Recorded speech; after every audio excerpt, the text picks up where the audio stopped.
Make in India, made in ఇండియాలో భాగంగా జరుగుతున్నటువంటి కార్యక్రమాల్లో కీలకమైనటువంటి ఘట్టం ఏంటయ్యా అంటే, ఆయుధ కంపెనీలన్నీ ఇండియాలోనే పెట్టించి ఒకటి ఇక్కడే స్వయంగా తయారు చేయడం, డ్రోన్ల దగ్గర నుంచి మిస్సైళ్ళ దాకా, లేదంటే విదేశాలతో టైఅప్ అయి ఆ కంపెనీలు ఇక్కడికి వచ్చి చేయడం కానీ, లేదా ఇక్కడున్న కంపెనీతో టైఅప్ అయి ఇక్కడే తయారు చేయడం కానీ, ఇట్లాగా లక్షల కోట్ల రూపాయలు ఇప్పుడు ఇక్కడే. తద్వారా కొత్త ఇండస్ట్రీస్ వస్తున్నాయి, మన యువతకు ఉపయోగం వస్తుంది, ఉద్యోగోపాధి అవకాశాలు వస్తున్నాయి, విదేశీ మార్గద్రవ్యం వస్తుంది, మన డబ్బులు విదేశీ మార్గద్రవ్యం కాపాడకుండా మిగులుతోంది. ఇప్పుడు అదేవిధంగా రైల్వేస్ ఇంతవరకు విదేశాల నుండి కొనుక్కునే వాళ్ళం ఇప్పుడు ఇండియాలో తయారు చేస్తున్నటువంటిది. Plus at the same time మౌలిక వస్తువులు బాగా మెరుగుపరుచుకుంటున్నాం.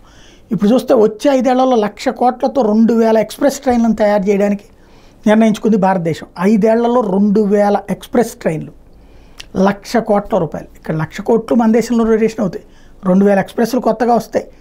5 ఏళ్ల పాటు బోలెడని కంపెనీలు పుట్టుకొస్తాయి, ఉద్యోగాలు, ఉపాధి అవకాశాలు, అట్లాగే కొత్త ట్రైన్స్ ద్వారా ప్రజలకు ప్రయోజనం. ఇది ఓవరాల్ ఎస్టిమేషన్.